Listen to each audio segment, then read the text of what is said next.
اچھا شاہ صاحب، آپ نے اپنی پہلی گفتگو میں بات کی تھی اپنے اور پرائے کی، وہاں پہ کوئی پرایا ہے ہی نہیں تھا، تو ظاہری بات ہے جب ریاست مدینہ میں اللہ کے رسول صلی اللہ علیہ وسلم ہجرت کر کے آ رہے ہیں، آپ والی مدینہ بنے، تو وہاں پہ مسلمانوں کے ساتھ دیگر اقوام بھی موجود تھیں، دیگر مذاہب کے لوگ بھی موجود تھے، اور آپ نے ان کے ساتھ جو وہاں جا کے ایگریمنٹس کیے اور ان کو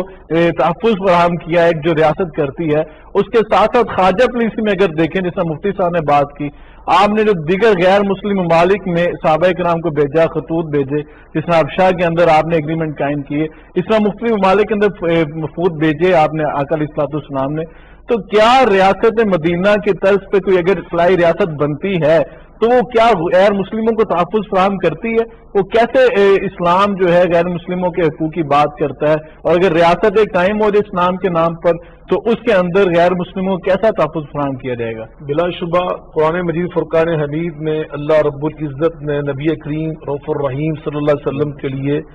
خاص طور پر یہ لقب ارشاد فرمایا کہ وما ارسلناک الا رحمت للعالمین،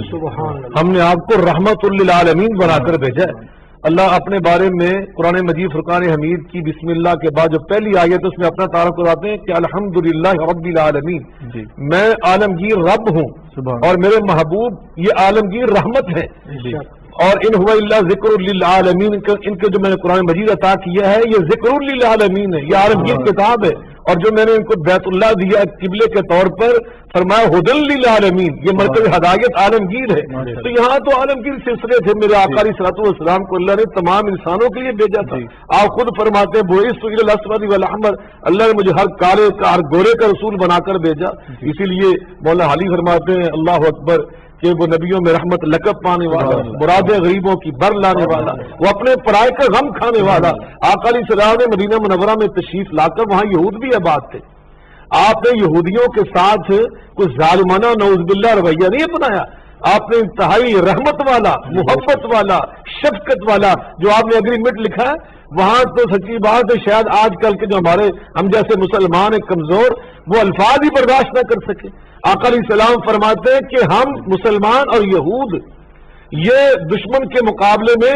ایک حیثیت ہم رکھیں گے، میں لفظ جان بوجھ کے نہیں بول رہا کہ یہ لوگ کو ہضم نہیں ہوگا، آقا علیہ السلام جو وہاں پہ لفظ استعمال کیا تو فرمایا کہ ہم ایک جسم کی مانند ہوں گے ان کے مقابلے میں، ایک کے اوپر جو حملہ کرے گا ہم اس کا اپنے اوپر حملہ متصور کریں گے، ہم ایک کا دفاع کریں گے۔ یہودی جو ہمارے ریاست کے اندر آباد ہیں ان کی اب جان مال عزت آبرو ان کی نسل اس کا تحفظ کرنا ہمارے ذمے۔ قرآن مجید فرقان حمید میں اللہ رب العزت نے جو اسلام کا جہاد ہے قتال اور جنگ،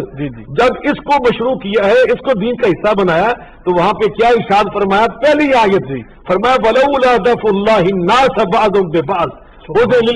پچھلی آیت میں جہاد کی اجازت دی اور اگلی میں اس کا فلسفہ جہاد کی حکمت جب بیان کی تو کیا فرمایا؟ یہ ہے اقلیتوں کے حقوق، جن کو ہم اقلیت، قرآن میں اقلیت نہیں کہا، حدیث پاک میں کو اقلیت نہیں کہا جاتا کہ ان کو دوسرے نمبر کے شہری نہیں قرار دیا جاتا، وہ اس ملک کا حصہ ہوتے، وہ اس ریاست کا حصہ ہوتے ہیں، شہری ہوتے ہیں بالکل۔ اور فرمایا قرآن مجید میں ولولا دفع اللہ الناس بعضهم ببعض لهدمت الصوامع وبيع وصلوات ومساجد يذكر فيها اسم اللہ۔ اسلامی جہاد کا فلسفہ حکمت یہ ہے اگر یہ اسلام کا دین کا حصہ نہ ہوتا تو دنیا میں باطل پرست یعنی مادہ پرست، پیسے کے پجاری، پیسہ دینار پیسہ درہم، پیسے کی پوجا کرنے والے، ان کو نہ اسلام کے ساتھ غرض ہے، نہ ان کو عیسائی مسیح مذہب کے ساتھ غرض ہے، نہ ان کو یہودی مذہب سے غرض ہے، کسی الہامی مذہب سے جو اللہ کو ماننے والا کوئی مذہب اس سے کوئی غرض نہیں۔ قرآن کہہ رہا ہے، پر میں وہ کیا کرتے، وہ کہتے ہیں یہ چرچ بنے ہوئے، یہ جناب یہودیوں کی بات گاہیں بنی، یہ مسجدیں بنی، یہ تو بڑے اچھے کمرشل پلاٹ تھے، ان کو گرا دیتے، مارکیٹیں وہاں بنا دیتے، یہ قرآن کہہ رہا ہے۔ پر میں چونکہ وہاں سب میں اللہ کا ذکر ہو رہا ہے اس لیے ان کی حفاظت کرنا یہ مسلمان مجاہدوں، مسلمان ریاست والوں، یہ تمہارا فرض ہے، یہ تمہاری ذمہ داری۔ نبی کریم علیہ السلام کے پاس نجران کے کرسچن آئے اور نجران یہ سارا عیسائی اس دور میں مسیحیوں کا علاقہ تھا اور ان کا اتنا بڑا چرچ تھا، زاد المعاد کے اندر امام ابن القیم رحمۃ اللہ علیہ درج فرماتے اتنا بڑا چرچ تھا کہ جس میں بیک وقت 5000 مسیحی پریئر کرتے تھے۔ وہاں کے نمائندے آئے، آقا علیہ السلام کے ساتھ ریاست مدینہ کے ساتھ الحاق کیا اور میرے آقا نے جو میرے آقا علیہ الصلوۃ والسلام نے جو ایگریمنٹ لکھ کر دیا وہ آج بھی یورپ کے بعد چرچز کے اندر انگلش میں ترجمہ کر کے بھیجا کیا گیا اور اس میں آپ نے اتنی شفقت، نرمی، محبت، پیار کو کے ساتھ اس نے سلوک کیا۔ خلافت راشدہ کا سارا عرصہ اٹھا کے دیکھیں، حضرت علی المرزا امام حسن علیہ السلام تک آپ دیکھیں سب نے ان کے ساتھ انتہائی شفقت کا برتاؤ کیا، ان کے ساتھ نرمی کا برتاؤ کیا. اقلیتوں یعنی غیر مسلم اگر ہم اس کو پاکستان سے ریلیٹ کریں، اگر ہم نے پاکستان میں ریاست مدینہ کی بات کی تو پاکستان میں جو ہمارے پاس اقلیتیں جو موجود ہیں ان کے ساتھ ہم کیسے برتاؤ کریں؟ بڑی خوبصورت بات کی آپ نے. ہمارے تو بانی پاکستان قائد اعظم محمد علی جناح رحمۃ اللہ علیہ فرماتے ہیں کہ اقلیتیں ہماری مقدس امانت ہیں، مقدس امانت. جس طرح امانت کی ہم حفاظت کرتے ہیں اس طرح ہم ان کی جان مال عزت آبرو ان کی جو بات بیان کی ہم حفاظت کریں گے، یہ ہمارے ذمے ہے. نبی صلی اللہ علیہ وسلم نے فرمایا کہ من قتل موحدا لم یجد رائحۃ الجنہ، جو کسی غیر مسلم شہری کو مسلمان ریاست کے اندر قتل کر دیتا ہے وہ یہ نہ سمجھے کہ میں نے دین کا کام کیا، وہ جنت کی خوشبو بھی نہیں پائے گا ایسا مسلمان. من کلف موحدا، فرمایا جس نے کسی غیر مسلم شہری کو تنگ کیا، انا حجیجہ یوم القیامہ، قیامت کے دن اس غیر مسلم کا مقدمہ اللہ کی عدالت میں میں محمد مصطفیٰ علیہ السلام لے کے جاؤں گا. اس لیے ایک شاعر جو ہندو شاعر اس نے، میں اس لیے یہاں پہ ایک بات کہنا چاہتا ہوں رک کر، وہ یہ ڈاکٹر صاحب کہ اس وقت ہماری موجودہ عسکری اور ہماری سیاسی قیادت نے ایک بہت تاریخی کارنامہ انجام دیا ہے. ہمارے یہاں پر سکھ بھی آباد ہیں بطور اقلیت، ان کے دل جیت لیے صرف ان کے لیے دنیا بھر میں جہاں جہاں سکھ جو انہوں نے کرتارپور کا مسئلہ کیا راہداری کے طور پر آسانی فراہم کی. ریاست مدینہ کا تصور پیش کیا ہے کہ ریاست مدینہ ہے کیا چیز ہے. میں